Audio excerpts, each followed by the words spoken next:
Yooka Laylee and the Impossible Lair has done an incredible job of just camouflaging its way into October, but the game looks really fun and probably deserves to be front-pagey news. So after taking a look at the game, we decided to share with you guys why it looks so special to us and why it manages to stand out from the games that it's even drawing from. Let us know what you think down below though, and enjoy.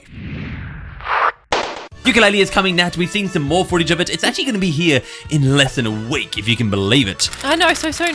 And I'm just so sorry that we left it this long to cover. I've been meaning to cover this game for a long time because it looks really unique, interesting. You love the original Yooka Laylee, and we just kind of left it really late. But now we're here. There's a whole bunch of interesting stuff to go over, so let's kind of dive into it. Now, I kind of want to start this by asking you, if you want to look at this game, let's say you first look at this game, what's the first thing that you think when you see it? Donkey Kong. Definitely Donkey Kong. Like, we were looking through trailers earlier before we started doing this segment, and I knew it had like a Donkey Kong vibe, but just how much is actually similar to the Donkey Kong games is unbelievable. Like, in a good way. It's not like, oh, they've just copied them type of thing. Yeah, but like they've done it in a good way. Yeah, like I want to mention that too. Like, you know, we both looked at the trailers. I slapped my eyeballs all over these trailers, and the impression that I got was Donkey Kong walking away from it and some other stuff here. But yeah, we need to mention that although this game looks like Donkey Kong and these other things and seems to be pulling from them, we're not using that in a derogative term to say that makes this game any worse, that it's just stealing these ideas. Yeah. Because Yooka Laylee as a series does an incredible job of still remaining unique and actually pulling something out that's really unique. And actually, that's another question that I have for you here. What is it to you, to this game in particular, that really feels unique, really feels like it's still its own type of experience and its own type of game here? For some reason, the thing that springs to my mind is the tonics. I think because in one of the trailers, they really focus on so many tonics. Yeah, we saw like a tonic trailer where they're just like, okay, here's like a sepia tone, here's like big head mode, here's like just changing your colors, just black and white. There was a lot of different tonics. There was a 62 to be There were 62 correct. different tonics. Yes. Okay, wow. So there's a lot of different tonics to kind of that they've added to this game. That was something that really stuck out to me as well. Although, if we're going like into the mechanics in particular and what actually makes it unique, it does have a concept, a mechanic that's very similar to Donkey Kong, but still has its own spin on it. Now, Yeah. I think you know what I'm talking about here. Yeah, so you play as Yooka and Laylee, and it kind of works in the same way as the Donkey Kong games, that you have your partner, and if you get hit, you lose them. But in this one, she flies around the level, and you can actually collect her again and continue on. In similar to Donkey Kong, 2D platforming, you can roll. So like as you're going down hills and stuff, you can just roll through enemies. That's one of your ways of attacking, as well as jumping on enemies. There's also like barrels that you can shoot out of. In each level, you're going to be collecting like K-O-N-G, except it's not K-O-N-G, it's coin, because there's 5 coins. Yes. And then there's also, I guess, quills, which are equivalent to finding a bunch of bananas. I am curious as to what these will actually do for you. Like, do you just get lives every time you collect 100? Do you get a life every time you collect the 5 coins? Or do you actually use them as currency in the actual world, like the hub world that you go into? It'd be curious to see what you actually do with them. Yeah, I'm wondering that as well. Also, one thing that I kind of took away from watching a lot of DK speedruns in the past and how interesting they are, I wonder if this game is going to be the similar type of takeaway, because those games, like watching them speedrun, is incredibly fast. Yes. Frantic, but really, really fun to watch. And then watching some of the fast movement that actually happens in this game kind of gave me that same impression. Yeah, I could definitely see this game being speedrun. Yeah. Speedrun? Speedrun?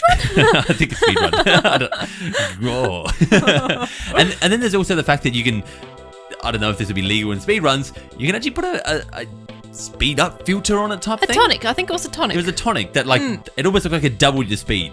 That would be Yeah, crazy. no, this was interesting. Because if they do allow that, just imagine watching these players who are already fantastic at this game, just doing Do it in it 2 times. so much quicker. It'd be crazy. And then they also had a slow one, which I don't really think I don't think that'd be used in that one. No, I don't think it's a speed run. But it'd be interesting, like, for people who want to, like, struggle to get through a level, just slow it down and, yeah, I'm jumping these easy, you know? Yeah, I do like that they did put this tonic in there, because exactly like you said, like, these levels do look like they can get quite frustrating.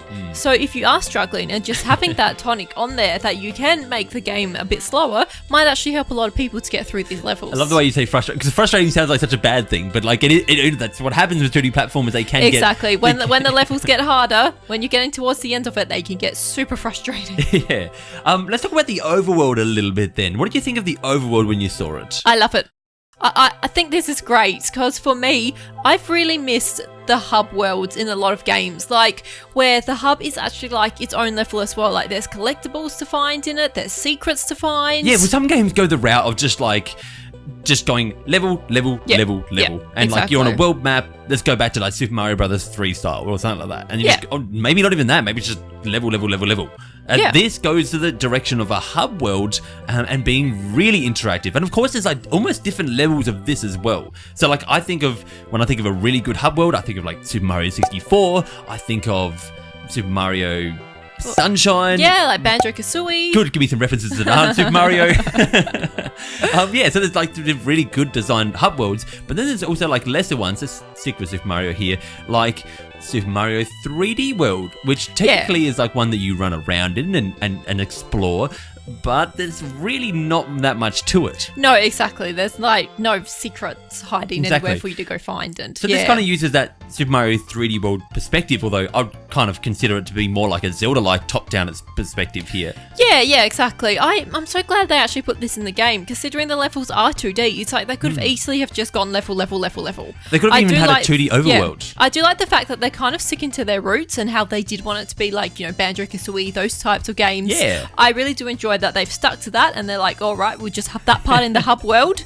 And then your levels will be 2D. I find it funny in my head thinking they started off being like, hey, we're like Banjo-Kazooie. And then they're like, hey, now we're like Donkey Kong Country. And then they're like, okay, now let's try Zelda. Exactly. I put my hands try a bit of everything. Yooka Laylee, their hands in every pie. Basically.